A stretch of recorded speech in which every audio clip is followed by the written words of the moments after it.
अच्छा, मैं आप लोगों को प्रोजेक्ट रिक्वायरमेंट्स के बारे में बता रहा था कि आप लोगों ने प्रोजेक्ट अपलोड किस तरह करना है, वो मैंने आपको बता दिया था। आज मैं आपको फिर रिपीट भी कर दूंगा। कल रात 12 से पहले पहले आप लोगों ने प्रोजेक्ट को सबमिट करना है। तो प्रोजेक्ट की कुछ रिक्वायरमेंट्स हैं, कुछ कंडीशंस हैं। पहले आप लोगों ने वर्ड पे एक कंप्लीट डॉक्यूमेंटेशन की फ़ाइल बनानी है। कंप्लीट डॉक्यूमेंटेशन में क्या-क्या चीज़ें आती हैं, क्या नहीं आती, वो मैं आपको अभी बताऊँगा। कंप्लीट डॉक्यूमेंटेशन में पहला जो पेज है, उस पे आपने सिर्फ़ अपने प्रोजेक्ट का टाइटल, आपके कितने पार्टिसिपेंट्स हैं, उनके नाम, उनके रोल नंबर, पहले पेज पे आपने ये लिखना है। दूसरे पेज पे आप स्टार्ट करोगे कि आपने कहाँ से काम करना स्टार्ट किया। लेट्स सपोज मैंने H T M L code से काम स्टार्ट किया है, तो मैं उसका H T M L code का स्क्रीनशॉट लगाऊंगा। मैं बोलूँगा कि अब यहाँ पे मैंने ये वाला कोड लिखा है, ये वाला जो कोड है ये उसके फलां फॉर्म का है, एंड ये वाला जो फॉर्म है ये पीएचपी के साथ इस तरह लिंक कर रहा है। मतलब आपने थोड़ी सी स्क्रीनशॉट्स लगा के थोड़ी सी उसकी एक्सप्लेनेशन करनी है कि ये जो पीएचपी है ये किसके साथ कनेक्ट हो रही है, और इस फॉर्म का आउटपुट क्या आ रहा है। फॉर्म के आउटपुट की आप पीएचपी माई एडमिन के अंदर आप जैसे सेव करते हो फॉर्म को, अपने HTML फॉर्म को आप जैसे सेव करते हो, आप कोई भी रिक्वायरमेंट डाल के उसको सेव कर रहे हो, तो वो जो सारा रिजल्ट है वो आपका उधर शो हो रहा है। तो आप स्क्रीनशॉट्स के थ्रू आप बता सकते हो। कंप्लीट डॉक्यूमेंटेशन में आपने ये करने के बाद आप अपना कंप्लीट कोड, आपके जितने भी प्रोजेक्ट में कोड यूज़ हुआ है, जैसे आपने डेटाबेस बनाई है तो उसके लिए एसक्यूएल कोड होगा। आपने हर एक पेज के हिसाब से आपने HTML की कोडिंग की है, PHP की कोडिंग की है, कनेक्शन PHP की कोडिंग की है। जो चीज़ भी आपने की हुई है आप उसकी हेडिंग दोगे वर्ड फाइल के अंदर।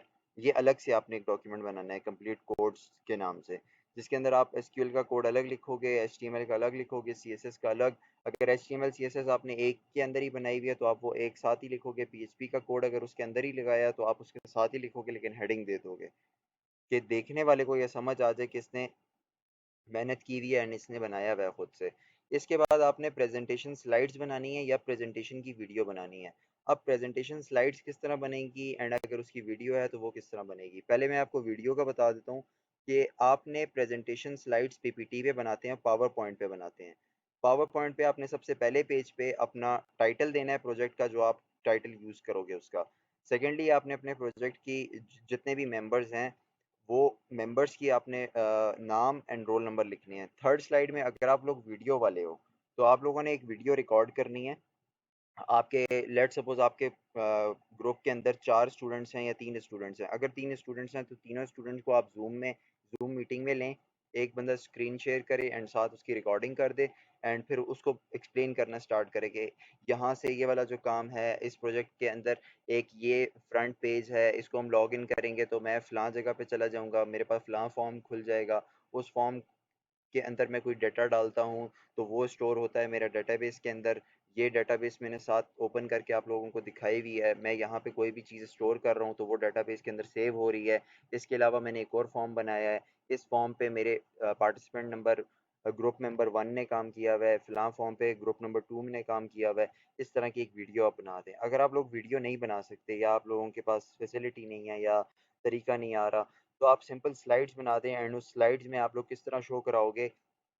ये ऊपर एक फॉर्म है, जैसे आपको शो हो रहा है CSS स्टाइलिंग के साथ या उसके बगैर, आपको एक फॉर्म शो हो रहा है। आपने उस फॉर्म के अंदर वैल्यूज इनपुट की हुई हैं एंड उसका स्क्रीनशॉट लगाया हुआ है, एंड उसके बाद PHP माई एडमिन के अंदर आपका वो डाटा स्टोर हुआ हुआ है तो उसका स्क्रीनशॉट लगा दिया आपने नीचे, एंड साथ बता दिया कि ये वाली वैल्यू हमने एंटर की तो हमारे पास ये वाली डाटा जो है वो स्टोर हो रहा है।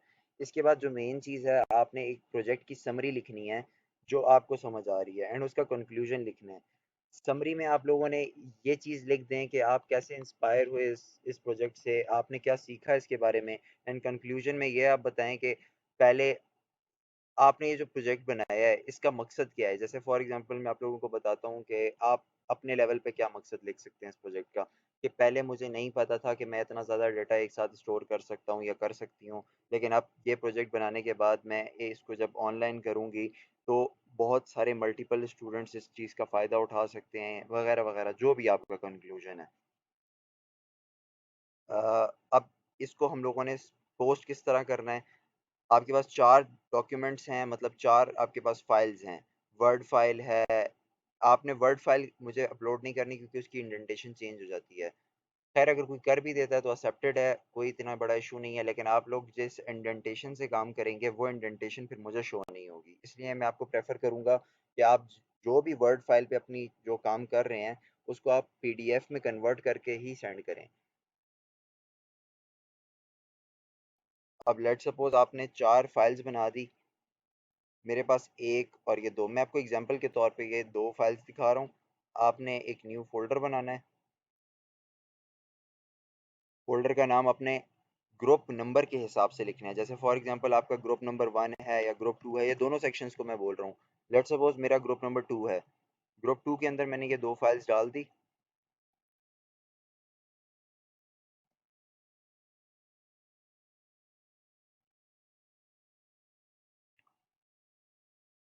अब इस फाइल को मैं अपनी गूगल ड्राइव के अंदर स्टोर करूंगा। गूगल ड्राइव का ऑप्शन आपको यहाँ से मिल जाएगा।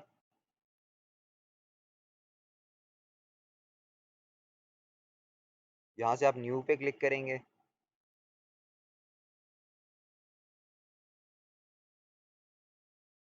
न्यू फोल्डर सिलेक्ट कर लें।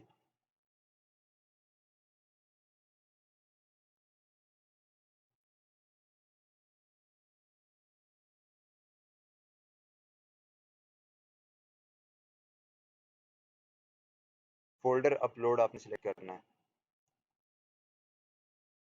जहाँ पे आपने फोल्डर सेव किया हुआ है उसी फोल्डर को सिलेक्ट करके अपलोड कर दें। अगर आपकी फाइल्स बड़ी हैं तो वो थोड़ा टाइम लगाएगा, एंड अगर छोटी सी फाइल्स हैं तो वो बिल्कुल भी टाइम नहीं लगाएगा। आपके इंटरनेट स्पीड पे यह डिपेंड करता है।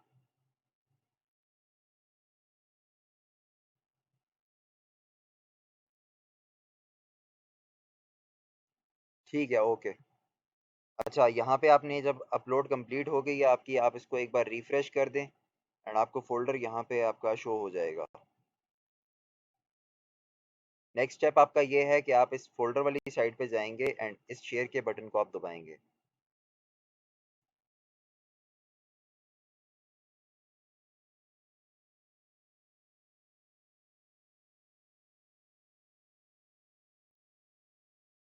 यहाँ से आपने थोड़ी बहुत चेंजेस करनी है इसमें। Anyone with the link and viewer से हटा के आपने इसको एडिटर कर देना है। ये करने के बाद इसका लिंक आप कॉपी करेंगे एंड ये लिंक कॉपी करने के बाद आपने ईमेल के अंदर आ जाएं।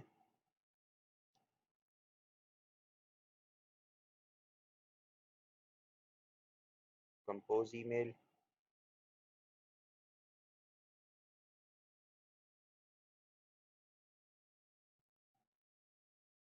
यहाँ पे आपने मेरा ईमेल लिखना है।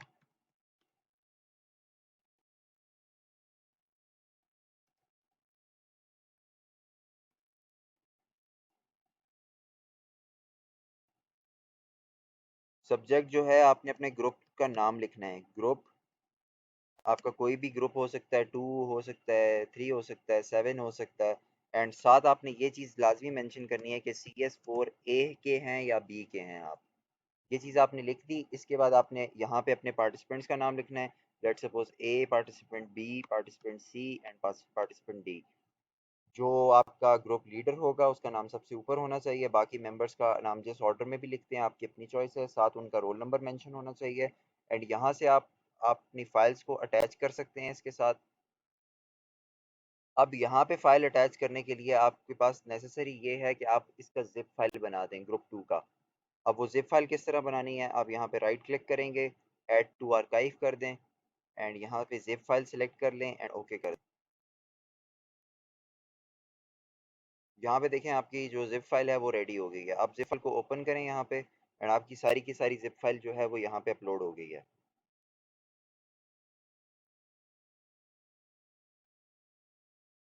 एंड इसको सिंपल सेंड कर दें आप ईमेल पे सेंड करना चाहते हैं, लेकिन ज़्यादातर स्टूडेंट्स ने ईमेल पे ही करना है क्योंकि मुझे ज़्यादातर क्यूरीज आ रही हैं कि गूगल क्लासरूम पे जो है वो लिंक एक्सेप्ट नहीं हो रहा, तो ये वो इशू आ रहे हैं। तो आपने एक ये काम कर दिया। दूसरा काम आपने ये करना है कि जो लिंक आपने कॉपी किया था वो लिंक भी आप मुझे ईमेल पे सेंड कर देंगे। यहाँ पे देखें, ये जो सेम मैंने लिंक जो कॉपी किया था मैं उसको यहाँ पे पेस्ट कर रहा हूँ एंड उसके बाद इसको पोस्ट करेंगे कि आपके पास जिप फाइल जो आपने अपलोड की है वो भी मेरे पास आ गई एंड जो आपने गूगल ड्राइव के ऊपर जो अपलोड किया हुआ है वो भी मेरे पास शेयर हो गया है। या बाय एनी चांस अगर ये चीज़ वर्किंग नहीं है तो आपका डाटा मैं यहाँ से उठा लूँ।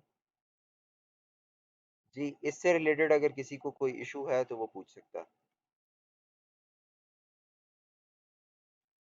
क्लास बार बार रिपीट करने का मकसद ये है कि इसके बाद कोई भी स्टूडेंट का कोई क्वेश्चन बाकी ना रहे एंड कोई गलती ना ना हो किसी से भी।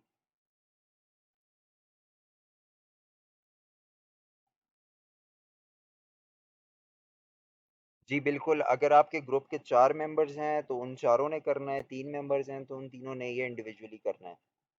बाज़ औक़ात इस तरह होता है कि अगर एक ही स्टूडेंट सेंड कर देता है, उसका कोई इशू होता है या वो डॉक्यूमेंट नहीं चल रहा होता तो मेरे पास अल्टरनेट वे हो, नहीं तो फिर आप लोग ही बोलेंगे कि मेरे मार्क्स कट गए हैं।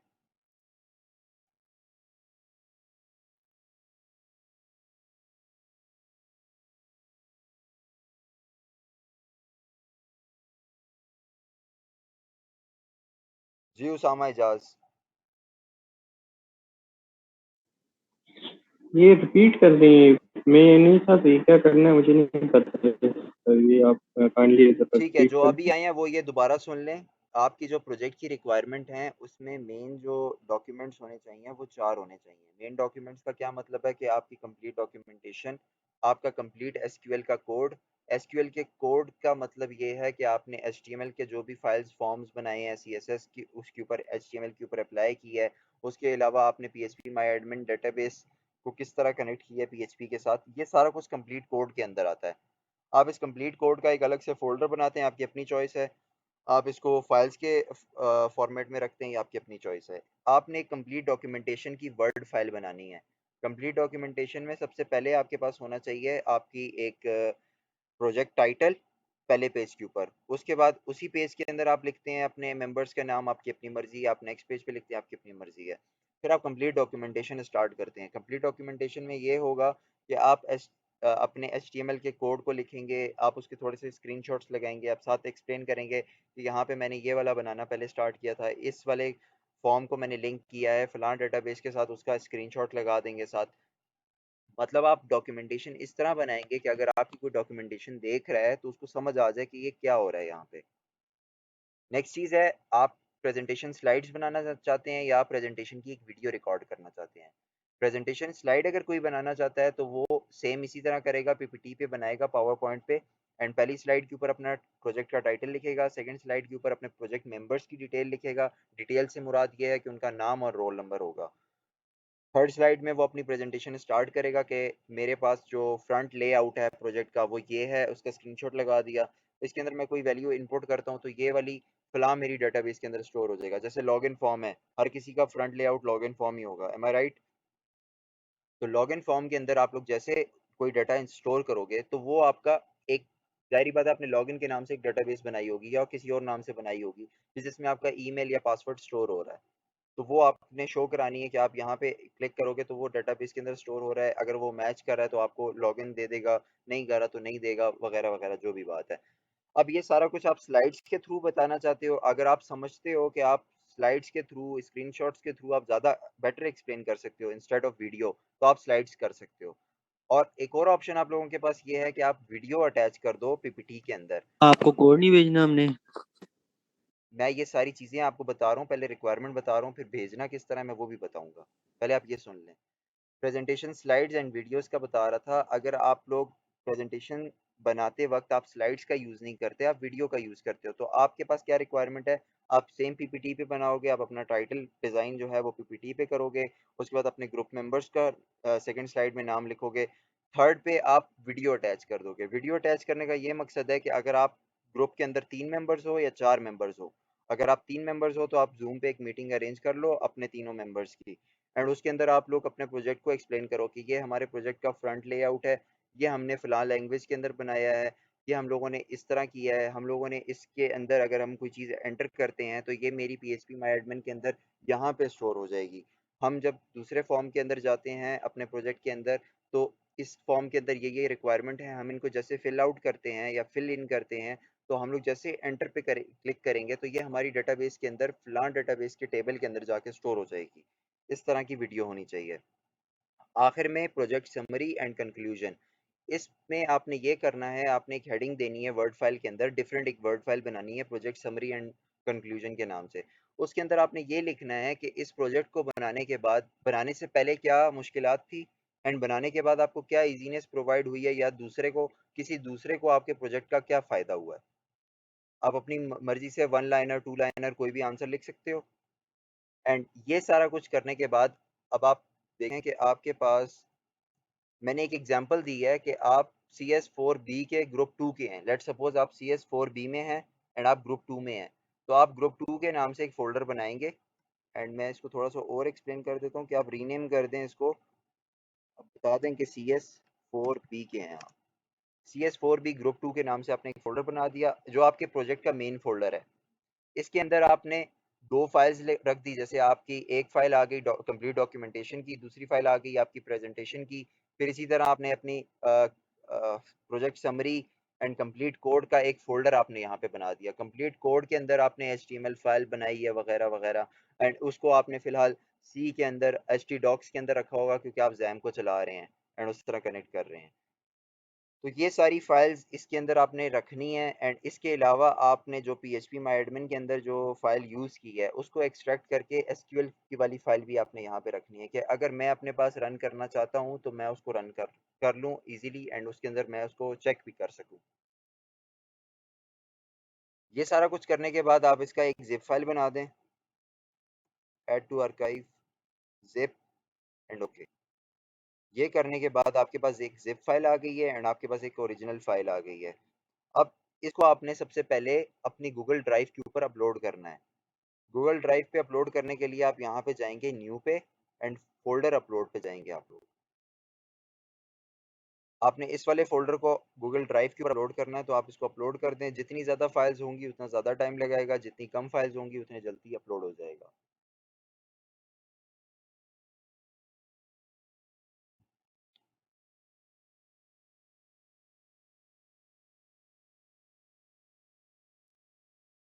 यहाँ पे देखें आपका ये जो फोल्डर था वो अपलोड हो गया है। आपने उसके बाद इस पे शेयर वाले पे क्लिक करना है।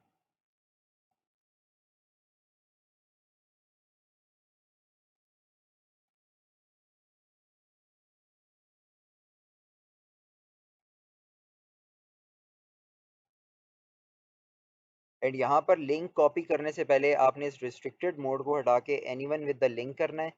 एंड इसके बाद व्यूअर को हटा के एडिटर पे क्लिक करना है। इसके बाद आपने कॉपी, लिंक को कॉपी करके एंड आप ईमेल पे आए, कंपोज करें, जिस ईमेल पे आपने सेंड करना है वो ईमेल लिख दें।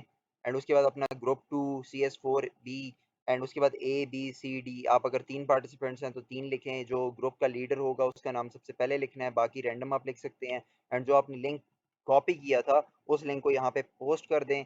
एंड यहाँ पे जिप फाइल बनाने का ये मकसद था कि आप जिप फाइल को यहाँ पे अपलोड करें। जिप फाइल कैसे अपलोड होगी, आप अटैच फाइल्स पे जाएंगे, एंड अटैच फाइल्स पे जाके आपने जहाँ पे जिप फाइल बनाई है उसको सिलेक्ट करें, यहाँ पे ओपन करें।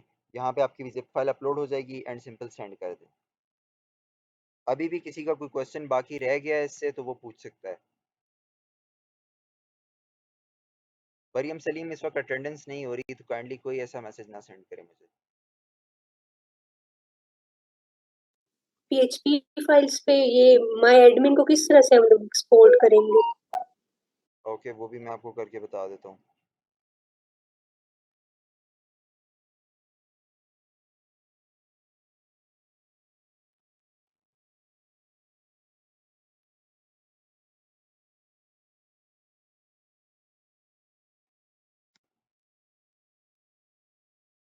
क्लास आपको बार बार बताने का ये मकसद है कि किसी का भी मेरा नहीं दिल कर रहा कि मैं किसी के भी मार्क्स काटूं, तो काइंडली आपको बार बार बता रहा हूँ, तो इसमें कोई गलती नहीं होनी चाहिए।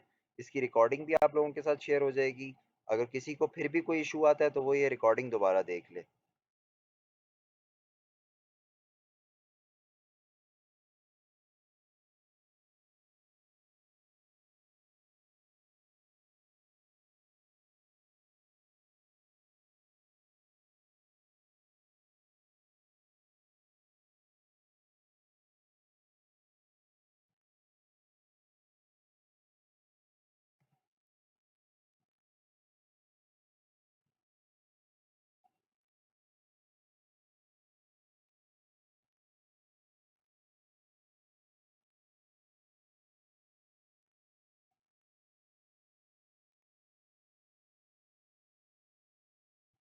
अच्छा, एक और चीज़ मैं आप लोगों को बता दूं कि जैम्प फाइल को आप जब भी यूज़ करोगे, आप अपनी डेटाबेस बना रहे हो, तो इसको एक्सेस करने का तरीका ये होता है कि आप अपना सिंपल लोकल होस्ट लिख दें एंड लेट सपोज मैं अपना कोई भी प्रोजेक्ट यूज़ कर रहा हूँ, तो मैं जो भी प्रोजेक्ट को एक्सेस करूँगा लोकल होस्ट के थ्रू, तो वो जो मैं अपना जो फ़ोल्डर बनाऊँगा वो मैंने बनाना है ज़ैम्प फ़ोल्डर के अंदर जाके, एंड htdocs के नाम से आपका एक फ़ोल्डर होगा। htdocs के अंदर आप ये अपने सारे प्रोजेक्ट जो हैं, आप जो भी प्रोजेक्ट बना रहे हैं, आप उसकी फ़ाइल जो है यहाँ पे स्टोर करेंगे, तब आप उसको एक्सेस कर सकेंगे। जैसे लेट सपोज़ मैं एक FIP प्रोजेक्ट पे काम कर रहा हूँ, तो मैं इसको एक्सेस करने के लिए मैं सिंपल लोकल होस्ट लिखूँगा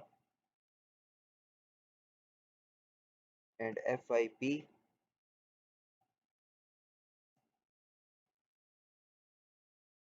आपकी स्पेलिंग बिल्कुल करेक्ट होनी चाहिए, FIP प्रोजेक्ट। तो ये मेरे पास लोकल होस्ट या जैम्प का ये फंक्शन है कि आप यहाँ पे ये देख सकते हैं कि ये जो ये वाली फाइल है, ये HTML फाइल नहीं है। इसको मैंने फाइल को जो नाम दिया वो PHP एक्सटेंशन का दिया है। तो ये जो आपका जैम्प सर्वर है या एम्प सर्वर है, ये आप लोगों को अलाउ करता है कि आप PHP एक्सटेंशन की फाइल को आप लोग अपने अपने पास HTML फॉर्मेट में देख सकें। तो इसलिए हम लोग इसको यूज़ करते हैं। अगर आप लोगों ने कोई भी फाइल अपना प्रोजेक्ट बनाना है, तो आप कोशिश ये करें कि जैम फाइल के अंदर htdocs के अंदर जाएं एंड यहाँ पे अपना फोल्डर बनाएं एंड वो सारी फाइल्स को रन करें, फिर आप लोग उसको देख सकते हैं। अब यहाँ पे देखें, FIP प्रोजेक्ट के अंदर मैंने जितनी भी फाइल्स बनाई हुई हैं, ये कनेक्ट डॉट PHP, ये PHP फाइल है, फिर कनेक्ट टू है, ये भी PHP फाइल है, एंड मैंने HTML फाइल्स के अंदर भी PHP कोड को ही लिखा हुआ है। आई होप सो अब आप लोगों को क्लियर हो गया होगा। अगर फिर भी किसी का कोई क्वेश्चन है तो वो पूछ सकता है मुझसे।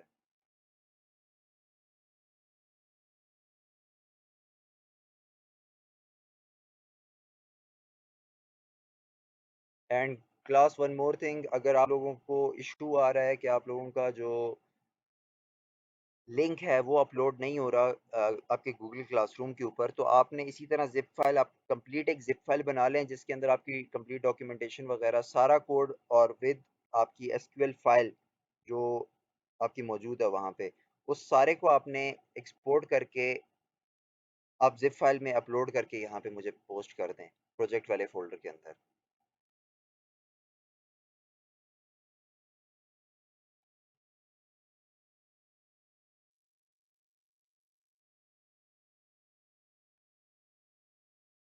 अच्छा, जिसने भी क्वेश्चन किया था कि हम फाइल को एक्सपोर्ट कैसे करेंगे, तो वो ये एक बार देख लें। लेट सपोज एक ADM के नाम से एक डाटाबेस है, मैं इसको एक्सपोर्ट करना चाहता हूँ। मैंने ADM पे क्लिक किया एंड मैं एक्सपोर्ट पे क्लिक कर रहा हूँ।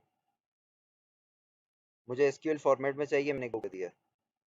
यहाँ से वो मुझसे पूछ लेगा कि मुझे कहाँ पे स्टोर करनी है। मैं लेट सपोज ADM, आपने इसका नाम नहीं चेंज करना, आप सेव इसको कर दें, तो आपकी जो SQL फाइल है ये इस तरह आपको शो हो जाएगी। अगर ये मेरे पास होगी तो मैं आपको आपके प्रोजेक्ट को एक्सेस कर सकता हूँ, इसके बगैर मैं आपके प्रोजेक्ट को एक्सेस नहीं कर सकता। तो काइंडली ये चीज़ आपने माइंड में रखनी है। अगर आपने डेटाबेस का एक ही फोल्डर बनाया हुआ है तो आप उसी डेटाबेस को सिलेक्ट करेंगे। अगेन बता देता हूँ कि आप लेट सपोज मैं ADM को एक्सपोर्ट करना चाहता हूँ, तो मैं ADM पे क्लिक करूँगा एंड एक्सपोर्ट वाले ऑप्शन पे आया एंड यहाँ पे गो कर दिया मैंने। तो जो फाइल थी आपकी ADM वाली डेटाबेस की फाइल, वो सारी की सारी, अब इसके अंदर 2 टेबल्स हैं, 3 है, 1 है, 10 हैं, वो सारे के सारे एक्सपोर्ट हो जाएंगे। एंड मैं जब अपने पास ओपन करूंगा उसे, तो वो इजीली मेरे मेरे पास एक्सेस हो जाएगी।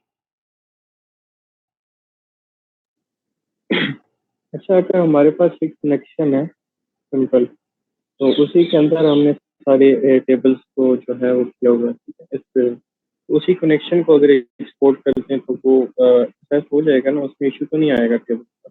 या देखिए हर उसामा, टेबल को ये अलग आप कंडीशन पे डिपेंड करता है। अगर आप एक ही कनेक्शन से करते हैं तो वो पॉसिबल है, लेकिन मैंने आप लोगों को एक चीज़ स्टार्ट में बताई है कि आप जितने भी फॉर्म्स बना रहे हैं, लेट सपोज मैं एक प्रोजेक्ट बना रहा हूँ और मैं 3 फॉर्म्स बना रहा हूँ अपने प्रोजेक्ट के अंदर, तो वो 3 फॉर्म्स का ये मकसद है कि आप PHP से कनेक्ट करें। आप इस तरह कनेक्ट करें कि जब आप उसके अंदर कोई भी डिटेल डाल के आप उसको एंटर करते हैं, तो वो आपका PHP डेटाबेस के अंदर रियल टाइम के अंदर वो इंजर्शन होनी चाहिए।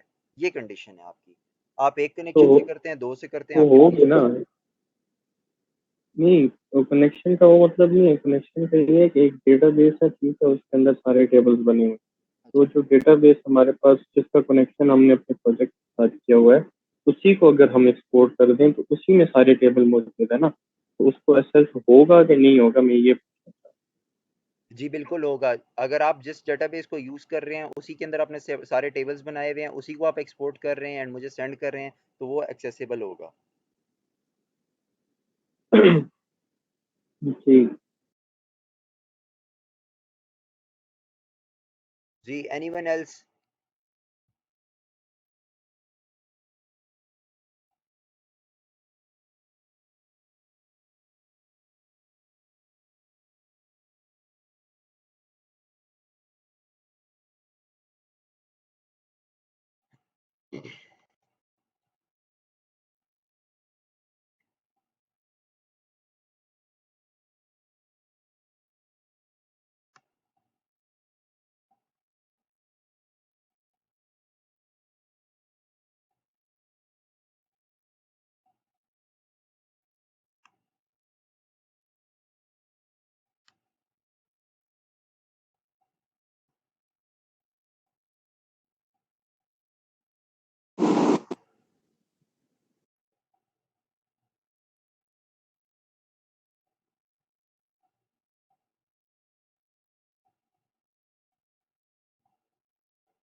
अभी मैसेजेस पे अटेंडेंस ना लिखें काइंडली।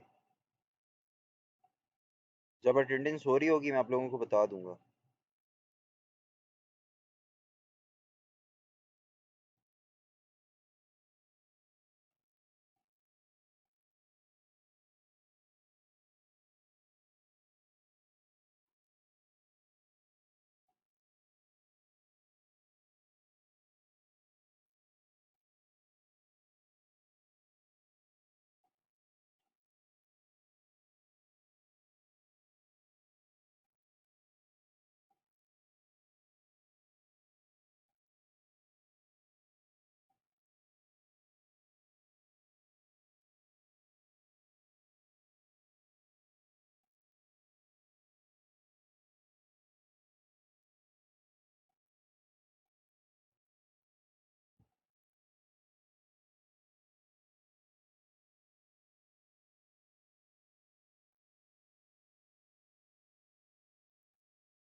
'कुर्तुलैन' आप क्लास के स्क्रीनशॉट्स ले लें। ठीक है।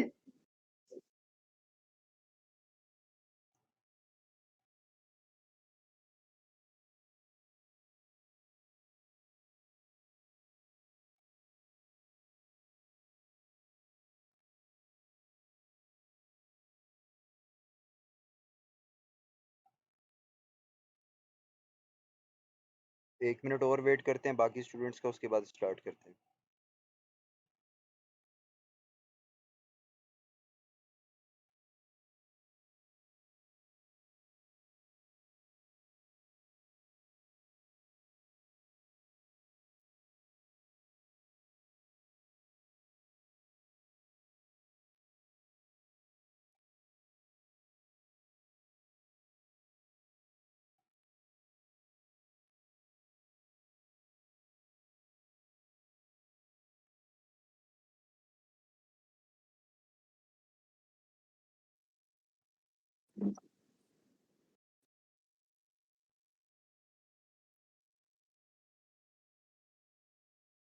ये CS4A वालों की डेटाबेस की लैब वाली क्लास किस दिन होती है?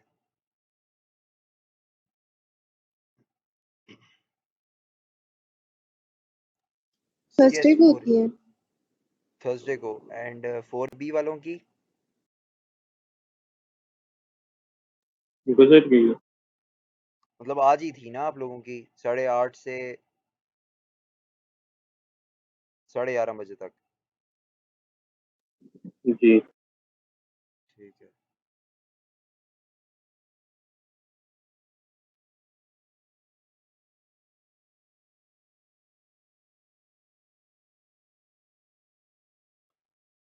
अच्छा, उस दिन आप लोगों की क्लास से मैंने पूछा था कि आप लोगों को किस टॉपिक में ज़्यादा इशू है, तो ज़्यादातर स्टूडेंट्स ने नॉर्मलाइजेशन का बोला था एंड शायद ईआरडी का बोला था। तो आप एक टॉपिक आज डिसाइड कर लें जिसको हम लोग आज डिस्कस करेंगे एंड कल वाली क्लास में इंशाल्लाह हम लोग व्यू को क्रिएट करना सीखेंगे एंड एक दो क्यूरीज और इम्पोर्टेंट है पेपर पॉइंट ऑफ व्यू से, वो सीखेंगे। उसके बाद हमारा कोर्स जो है वो कंप्लीट है।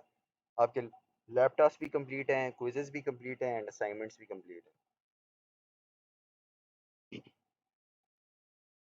10th को CS4A वालों का प्रोजेक्ट प्रेजेंटेशंस होंगी एंड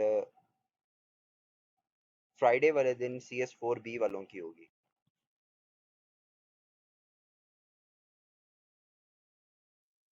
फ्राइडे वाले दिन तो हमारे पास बिल्कुल टाइम नहीं है, हमारी 3 क्लासेस और हमारी लैब भी है, तो फ्राइडे वाले दिन कैसे देंगे?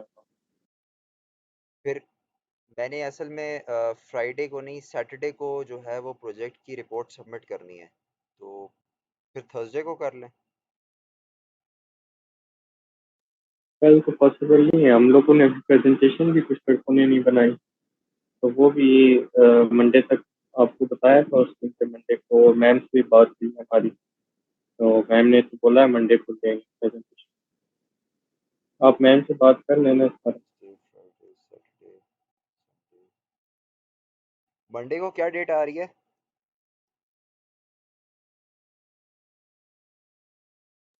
I think 13। मंडे को 14 आ रही है। मंडे को 14 है। मंडे को किस टाइम पे आप लोगों की सारी क्लास फ्री है, कोई और क्लास नहीं है आप लोगों की? मंडे को छुट्टी होगी 14 अगस्त। फिर उस दिन आप सारे ये बोलेंगे कि 14 अगस्त है तो फिर हम लोग प्रोजेक्ट नहीं दे सकते, फिर ये चीज़ थोड़ी सी इशू वाली। अब ये तो लड़कों ने मैम से डिस्कस किया ना, तो आप मैम से कोऑर्डिनेट कर लें कि मैम क्या बोलती है। मैम ने तो हमें आप लोगों को मैम ने क्या बैग बोला दिखा है दिया कि कि भाई आप 14 मंडे को को दे दे दें आप देंगे, लोग? बट आप लोगों को मैम ने क्या बोला है कि 14 को जी दें हमने आप? मैम से बात की, मैम से बात की, मैम से बात।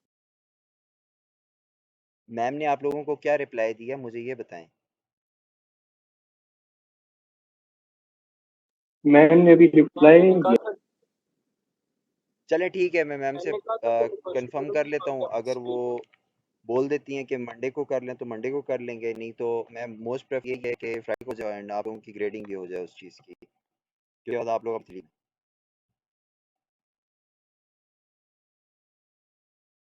मैं फाइनल अनाउंसमेंट कर दूंगा गूगल क्लासरूम में मैम से पूछने के बाद। मंडे को ना करिए, हम लोग फारिग नहीं होंगे, कहीं जाने हैं हमने।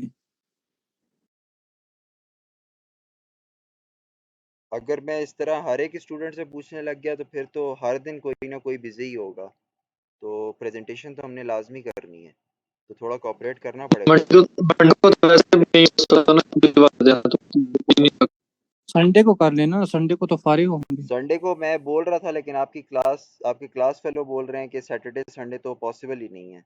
मेरा तो पहला यही था कि मंडे से पहले ख़त्म हो जाएगी एंड सैटरडे संडे को हम कर लेंगे।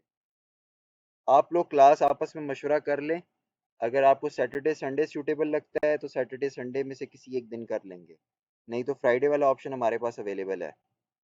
बेशक हम फ्राइडे को शाम के टाइम स्टार्ट कर लेंगे,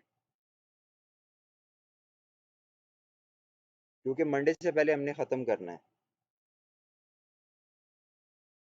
चलें पहले अटेंडेंस ले लेते हैं, उसके बाद ये बात कर लेते हैं।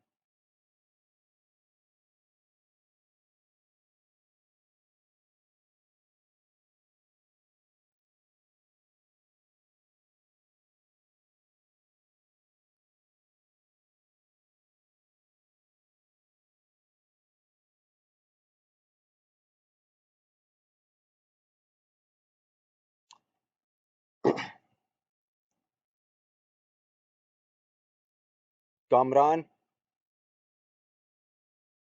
Present. Kashif, present. Mike mute रखें अपना। मोहम्मद हमजा, प्रेजेंट। ठीक है। Moiz Khan, Mohammad Abdullah, Mohammad Anas Hafeez, present. Mohammad Arham Nawaz, present. Mohammad Atif Khan, present. Mohammad Fawad, Mohammad Huzaifa, Mohammad Uzair Saleem, present. Qasim Raza Malik, president. Raja Abbas, Saad Ahmed 10120, Saad Khan 8398, Saad Shakeel 10122, present. Saifullah, Shahabuddin Ahmed, Shahbaz Khan Jadoon, Shahzeb Naseem, Syed Ishan Ali Shah, present. Syed Mohsin Ali,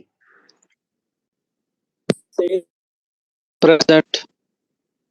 Syed Mohsin Ali, present. Present. Mohammad Irfan, Suhail भाई मेरी नेट नहीं चल रहा, बार बार वो मीटिंग एंड हो जाती है, खत्म हो जाती है ठीक है। खुद ही। कुरतुलैन भाई मैं आप प्रेजेंट हूँ। एक मिनट यार, कुरतुलैन सुहेल आप जो भाई। है जी आप ये नोटिस कर लें कि आपकी क्लास के कौन कौन से स्टूडेंट्स ने ज्वाइन किया हुआ है, कि उनको मैं प्रेजेंट कर दूंगा, ठीक है। जी ठीक है। Syed Suhail Hussain Shah, present. Tabassum Gulfaraz, present. Usama Ejaz, present. Waleedur Rahman Azam. Suhail भाई। जी प्रेजेंट। सुहेल भाई जी जी। मैं प्रेजेंट हूँ। मैं प्रेजेंट हूँ। ठीक है, आपकी वो प्रेजेंट हो गई, कनेक्शन इशू था तो आवाज कट आपकी रही थी। प्रेजेंट हो गई है। अच्छा, सैयद वलीदुर ईशान अली। ठीक है। हो गए, वलीदुर रहमान आजम, जियाउल्लाह। सुहेल भाई मैं भी प्रेजेंट। प्रेजेंट हूँ। काइंडली एक एक करके बोले, मुझे आवाज ही नहीं आ रही फिर इस तरह। जियाउल्लाह, प्रेजेंट। जुल्कैफ खान। प्रेजेंट। ठीक है, अभी किसका इशू है अटेंडेंस का?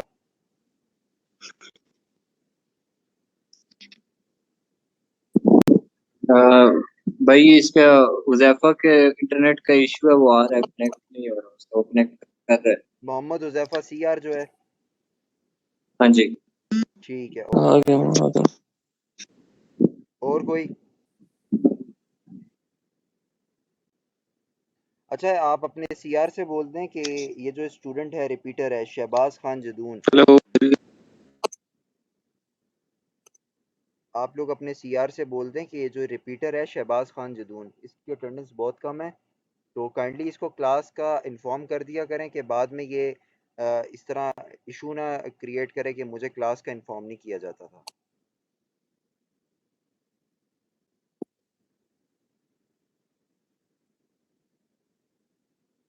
अच्छा, अब आप CS4B वाले, अब आप लोग बताएं कि कौन सा टॉपिक आप लोगों के लिए रिपीट करवाना है।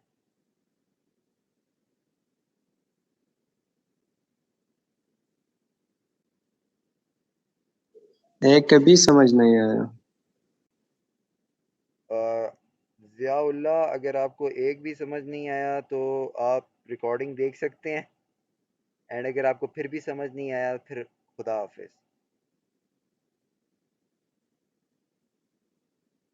अगर आपको नहीं समझ आया तो आप टॉपिक के साथ आप क्वेश्चन पूछा करें, आपको इंशाल्लाह समझ आएगा। आप थोड़ी कोशिश करें, अपनी एफर्ट करें थोड़ी सी, आपको समझ ज़रूर आएगा।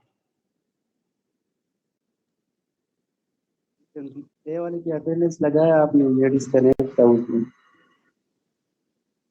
बी वालों की अभी लगाई है, ए वालों की जो है वो लैब लगेगी, और आप लोगों की लैब जो है वो थर्सडे वाले दिन है।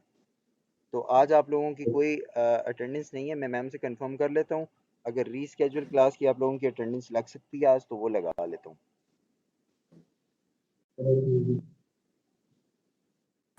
सुहेल भाई एक क्वेश्चन था प्रोजेक्ट के हवाले से। जी जी, पूछिए।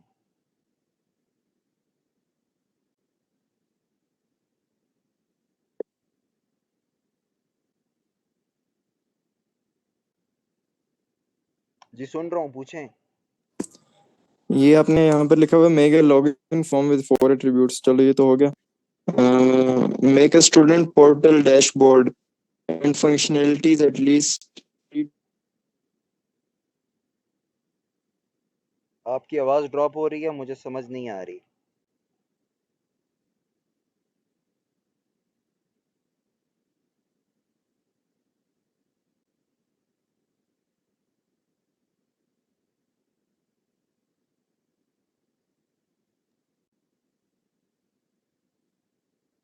लास्ट क्लास में तबस्सुम गुलफराज ने मेरे ख्याल से बोला था कि आप नॉर्मलाइजेशन वाला टॉपिक रिपीट कर दें, वो अभी है यहाँ पे?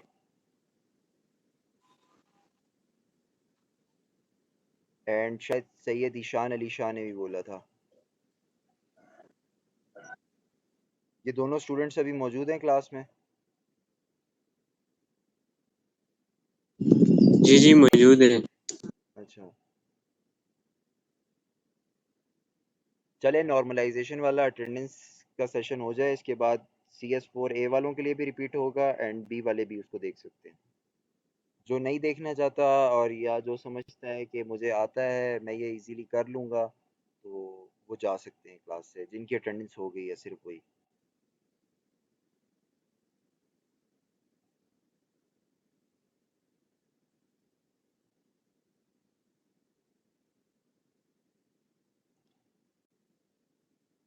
ओके, अब आप लोग अपनी अटेंडेंस बोल दें। CS4A अब्दुल नासिर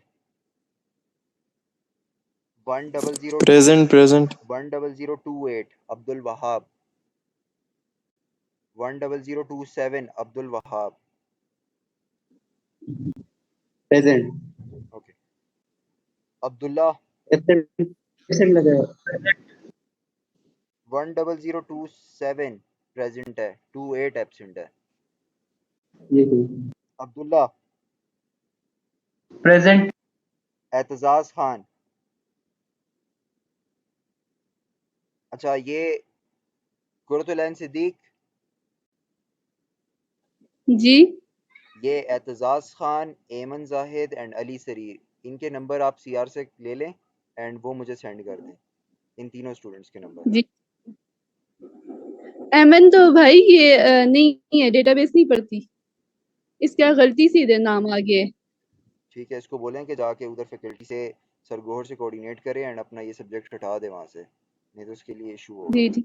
अमान ये अमान एतजाज आया। खान ने मैम को बताया था और उन्होंने कहा था कि इसका इशू बन रहा है ना, दूसरी क्लासेस भी होती हैं, ये सीनियर है, 6th या 7th का है, शायद आपको जानता है वो। उन्होंने मैम से बात की थी, वो मैम कह रही थी कि इनकी अटेंडेंस लगा दिया करें।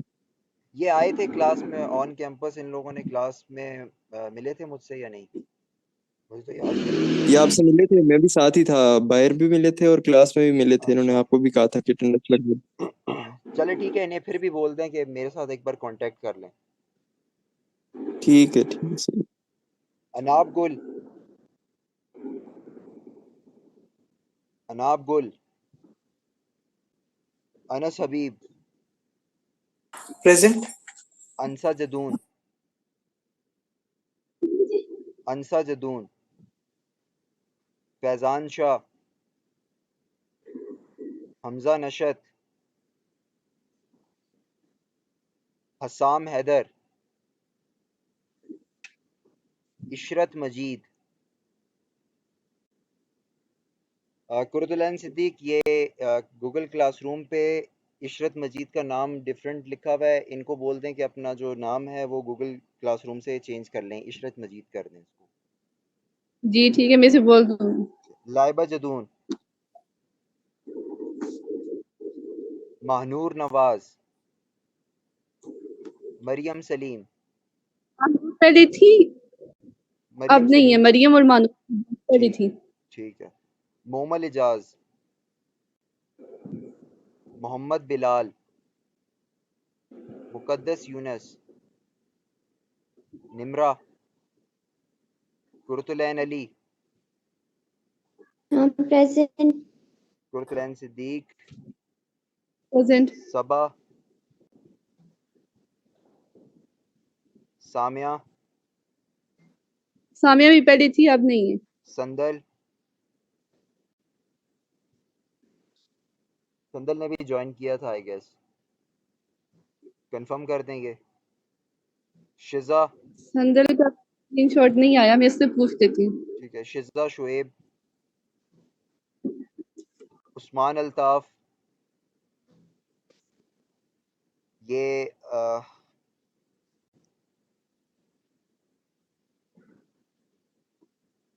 CS4A, ये उस्मान अल्ताफ एंड जैन शहबाज राजा, इन दोनों को भी बोल देना कि मुझसे कांटेक्ट करें। जैनब रहमान, प्रेजेंट।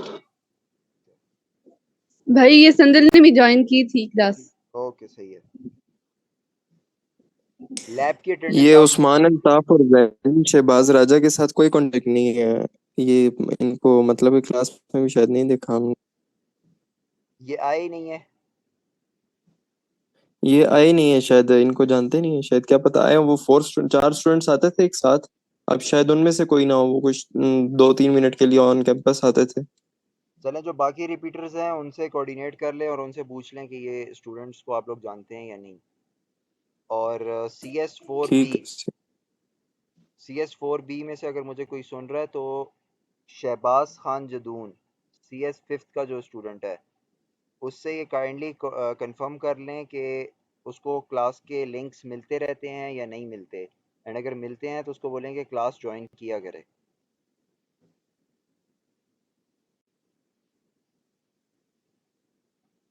ओके, अब हम आज के टॉपिक पे जाते हैं।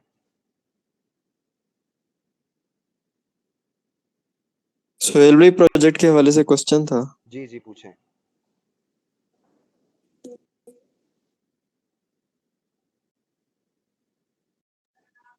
यहाँ पर आपने हमें प्रोजेक्ट दिया हुआ, make a login form with 4 attributes, name, roll number in HTML connected with database, my group admin number exam क्या है सर्वर। आपका? अच्छा, एक और है, आल्सो मेक 10026, ग्रुप नहीं, 6 है। ग्रुप 6 है। जी आप पूछें। इसमें एक चीज नहीं समझ आ रही कि ये जो स्टूडेंट पोर्टल डैशबोर्ड है and functionalities, at least make 3 to 4 forms and link them together. ये फॉर्म्स किस तरह के फॉर्म्स है, देखें, और इनको लिंक किस तरह? अगर आपसे पूछा गया ना कि आपने स्टूडेंट पोर्टल का डैशबोर्ड बनाना है, तो डैशबोर्ड आपको स्क्रीन पे किस तरह डैशबोर्ड शो हो रहा है, ठीक है। ये एक डैशबोर्ड है गूगल क्लासरूम का, जिसके अंदर होम का बटन है, कैलेंडर का है। आपसे बोला गया कि आपने 3 से 4 फॉर्म बनाने हैं। इसका क्या मतलब है कि आपने 3-4 बटन यहाँ पे बना दें, एंड उन बटन पे आप जैसे क्लिक करें आपके पास एक फॉर्म खुल जाए, दूसरा फॉर्म खुल जाए, तीसरा एंड चौथा। ये चीज़ हो गई क्लियर। अब इन फॉर्म्स को आपस में लिंक किस तरह करना है, जैसे आप फॉर एग्जाम्पल एक फॉर्म बना रहे हो स्टूडेंट का GPA का, दूसरा फॉर्म आप बना रहे हो CGPA का, तीसरा फॉर्म आप बना रहे हो कि उसके प्रोग्रेस कैसी जा रही है, एंड उसके सब्जेक्ट वाइज रिजल्ट क्या आ रहा है। ये 4 चीज़ें हो गई। अब आप ये चीज़ देखें कि ये चारों चीज़ें एक दूसरे के साथ लिंक कर रही हैं किसी न किसी लिंक के थ्रू। सब्जेक्ट का रिजल्ट किसी न किसी थ्रू आपका प्रोग्रेस पे अफेक्ट कर रहा है। प्रोग्रेस जो है वो CGPA के ऊपर, एंड CGPA जो है वो GPA के ऊपर अफेक्ट कर रहा है या नहीं कर रहा। जी। सोहेल भाई, इस पे तो हमारा बहुत ज्यादा टाइम नहीं लग जाएगा? 4 फॉर्म्स हैं, सिंपल यार, इसमें क्या टाइम लगेगा। मैंने ये तो नहीं बोला हुआ कि एक फॉर्म के अंदर आपके कितने एट्रीब्यूट्स होने चाहिए। 3 से 4 एट्रीब्यूट्स हैं, सिंपल। जो काम आपने एक बार किया ना, इसमें यह है कि आप एक बार एक चीज़ बनाओगे एंड उसको कॉपी पेस्ट कर दोगे बाकी के साथ, एंड उसके सिंपल एट्रीब्यूट्स के नाम चेंज कर दोगे। इसमें क्या मुश्किल है।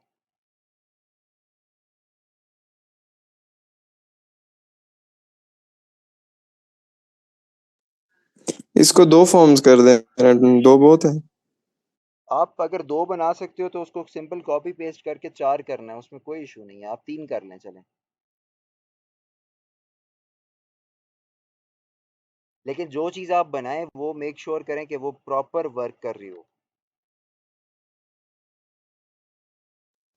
सोहेल भाई, 2 फॉर्म्स बहुत हैं। बहुत उस सूरत में है कि वो बिल्कुल प्रॉपर काम कर रहे हो फिर।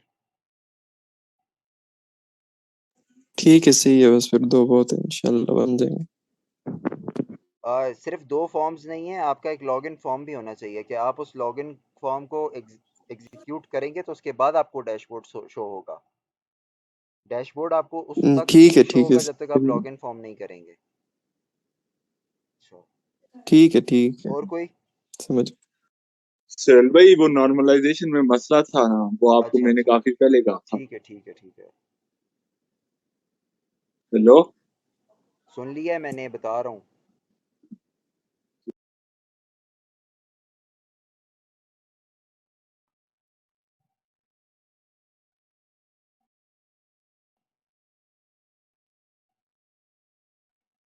क्लास के टाइम पे आप लोगों का कोई भी इशू है वो आप लोग पूछें, आप लोगों को विद इन ड्यू टाइम आप लोगों को पता चल जाएगा, या वो क्यूरी जो है वो रिजॉल्व हो जाएगी।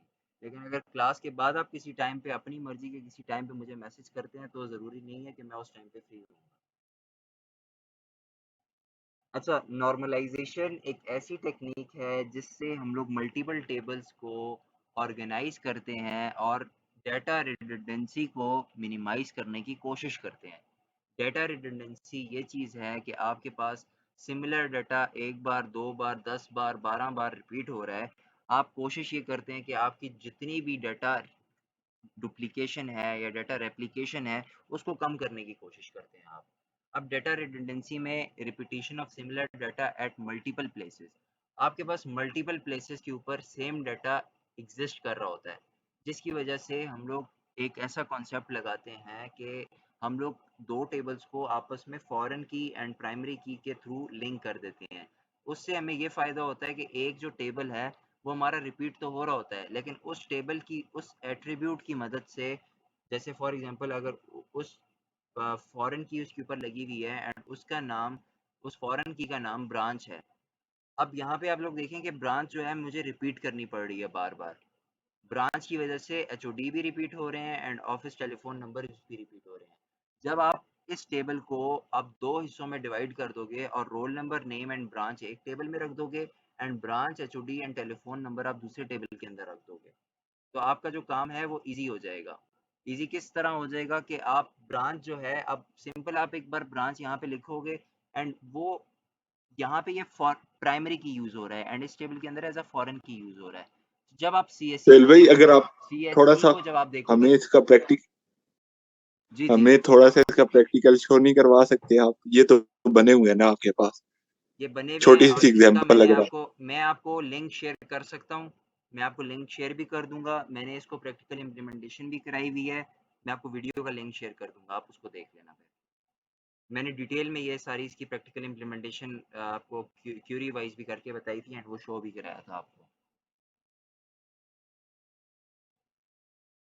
अभी फ़िलहाल आप इतना देखें, आपको जो क्वेश्चन आएगा वो इस तरह का होगा कि आपको या तो फॉर्म दिया होगा, एक फॉर्म है जैसे मैंने आपको लैब किसी एक लैब टास्क के अंदर आपको असाइन किया था, या वो सिंपल फॉर्म होगा या आपको एक अननॉर्मलाइज्ड फॉर्म टेबल दिया जाएगा। अननॉर्मलाइज्ड फॉर्म टेबल की पहचान ये होती है कि उसमें सिमिलर इंजर्शंस जो हैं वो रिपीट हो रही होती हैं। पहली पहचान उसकी ये है कि उसमें सिमिलर इंजर्शंस जो हैं वो रिपीट हो रही होती हैं। जब कभी भी आपके पास अननॉर्मलाइज्ड फॉर्म टेबल आएगा, उसमें सबसे पहले आपने ये करना है कि उसको फर्स्ट नॉर्मल फॉर्म में कन्वर्ट करना है। फर्स्ट नॉर्मल फॉर्म में कन्वर्ट करने के लिए 4 बेसिक रूल्स हैं कि each column should contain a single value, हर एक कॉलम के अंदर एक सिंगल वैल्यू आनी चाहिए। सेकंड रूल है column should contain values that are of same type. इसका ये मतलब है कि अगर आप लेट सपोज पहले एक एट्रीब्यूट है आपका एम्प्लॉय आईडी, एम्प्लॉय आईडी को आपने डाटा टाइप दी हुई है इंटीजर, आप उसके अंदर वेरिएबल नहीं स्टोर कर सकते, आप उसके अंदर स्ट्रिंग नहीं स्टोर कर सकते, बूलियन नहीं स्टोर कर सकते। तो जो आपने डाटा टाइप डिफाइन की हुई है आप उसी डाटा टाइप को उसके अंदर लिखोगे। रूल नंबर 3 ये है each column should have a unique name, हर एक कॉलम का एक यूनिक नेम होना चाहिए, डिफरेंट नेम होना चाहिए। आप इस तरह नहीं कर सकते कि केवल आपने बनाया एम्प्लॉय का एंड उसके अंदर सारे ही एट्रीब्यूट आप डाल दो एम्प्लॉय आईडी। हाँ, ये हो सकता है कि employ ID 1, employ ID 2, employ ID 3, उनके नाम में कुछ डिफरेंस होना चाहिए, यूनिक होने चाहिए नाम। Order in which data is saved doesn't matter, जिस ऑर्डर में आपने डाटा को सेव किया हुआ है, मतलब अक्सर इस तरह होता है कि आपको डाटा जो है वो असेंडिंग ऑर्डर में शो हो रहा होता है, डिसेंडिंग ऑर्डर में शो हो रहा होता है, तो ये मैटर नहीं करता। आप 101 की इंजर्शन पहले कर सकते हो, 3 की इंजर्शन बाद में कर सकते हो, 107 बाद में करो, उससे कोई फर्क नहीं पड़ता। अब सेकंड नॉर्मल फॉर्म में हम लोग कोशिश करते हैं डिक्रीज या रिमूव करने की पार्शियल डिपेंडेंसी को। पार्शियल डिपेंडेंसी आपको इस एग्जांपल से शो हो रही होगी कि अगर आपके पास एक टेबल है जिसके अंदर ए, बी एंड सी 3 एट्रीब्यूट्स हैं, ए एंड बी के ऊपर प्राइमरी की लगी हुई है आपके पास एंड सी के ऊपर कोई प्राइमरी की नहीं है, लेकिन जब कभी भी आपके पास A and B both are related with C, इस कंडीशन को हम लोग बोलेंगे फुली फंक्शनल डिपेंडेंट। जब कभी भी ए या बी में से सिर्फ कोई एक इंडिपेंडेंटली रिलेशन बनाएगा एक ऐसे एट्रीब्यूट के साथ जिसके ऊपर कोई कांस्टेंट नहीं लगा हुआ, उस कंडीशन में उसको हम लोग बोलेंगे कि उसके ऊपर पार्शियल डिपेंडेंसी लगी हुई है। पार्शियल डिपेंडेंसी हमें ये बोलती है कि जो कंपोजिट कीज हैं, कंबाइंड कंपोजिट कीज हैं, मतलब जिन दोनों के ऊपर प्राइमरी की लगी हुई है, उनमें से कोई एक इंडिविजुअली किसी और एट्रीब्यूट के साथ रिलेशन बना रहा है instead of looking towards the it's opponent या उसके साथ वाले प्राइमरी की को देखे बगैर वो इंडिविजुअली किसी और के साथ रिलेशन बना रहा है, उस कंडीशन को हम लोग ये बोलते हैं कि वो पार्शियल डिपेंडेंट है। इसकी एग्जांपल देख लेते हैं हम लोग। आपके पास रोल नंबर एंड नेम के ऊपर प्राइमरी की लगी हुई है, लेकिन यहाँ पे आपके पास सिर्फ जो नेम है वो रिलेशन बना रहा है फादर नेम के साथ, रोल नंबर का कोई लिंक नहीं है फादर नेम के साथ, तो यहाँ पे नेम एंड फादर नेम के ऊपर पार्शियल डिपेंडेंसी लगी हुई है।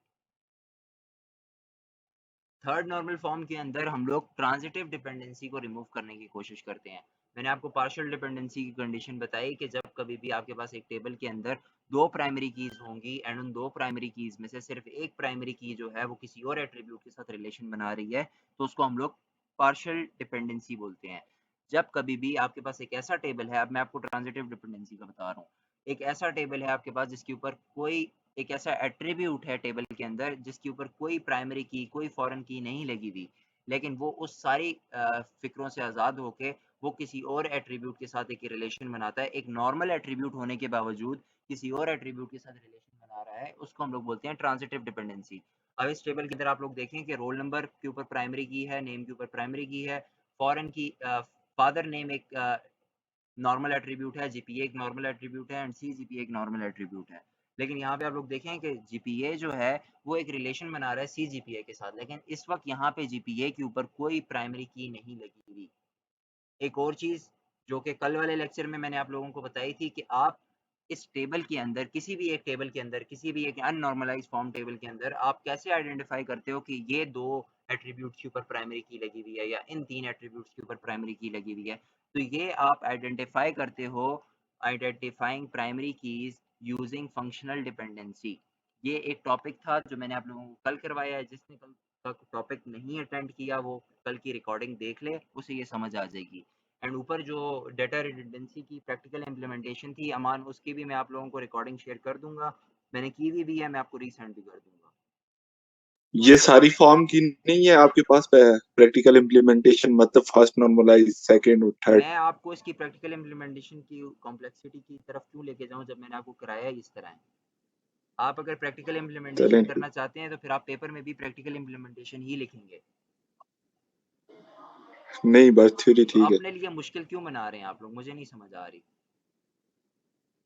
ठीक है मैंने आप वैसे। लोगों को ये लैब टास्क ज़रूर कराया है, लेकिन नॉर्मलाइजेशन वाला टॉपिक मैं आपको थ्योरेटिकली करवा रहा हूँ एंड आप लोगों को लैब टास्क भी मैंने हैंड रिटन दी थी। इसका मकसद ये था कि आप प्रैक्टिकल इम्प्लीमेंटेशन की तरफ मत जाएं। यहाँ पे अभी आपसे सिंपल प्राइमरी की एंड फॉरेन की, कल वाले लैब टास्क में मैंने आपको सिंपल ये बोला था कि फॉरेन की रिमूव करें, वो किसी स्टूडेंट से सही तरह नहीं हुई।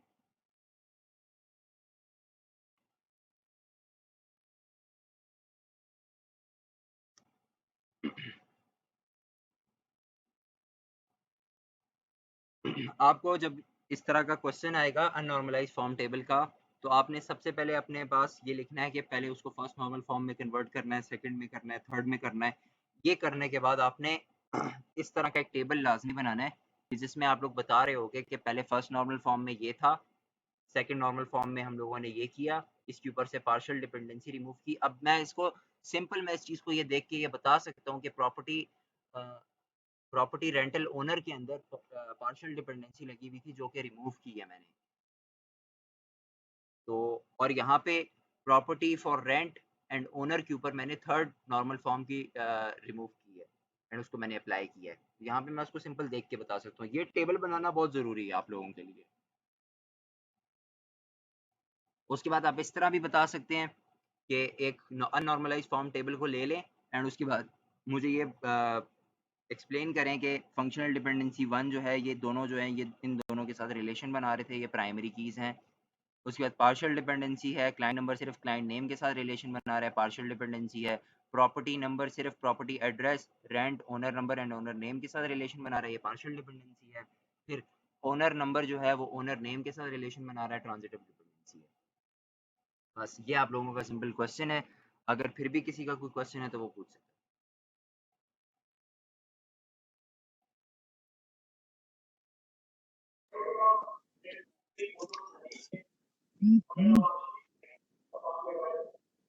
सोहेल भाई, एक क्वेश्चन है मेरा। पूछें। अगर हमें पेपर में आया तो लैब टास्क जैसा क्वेश्चन आएगा इसका? जाहिरी बात है, आपको जो आपने नहीं किया हुआ आपको उसकी टेंशन लेने की जरूरत नहीं है। जो आपने किया है पेपर में उसी तरह का क्वेश्चन आएगा।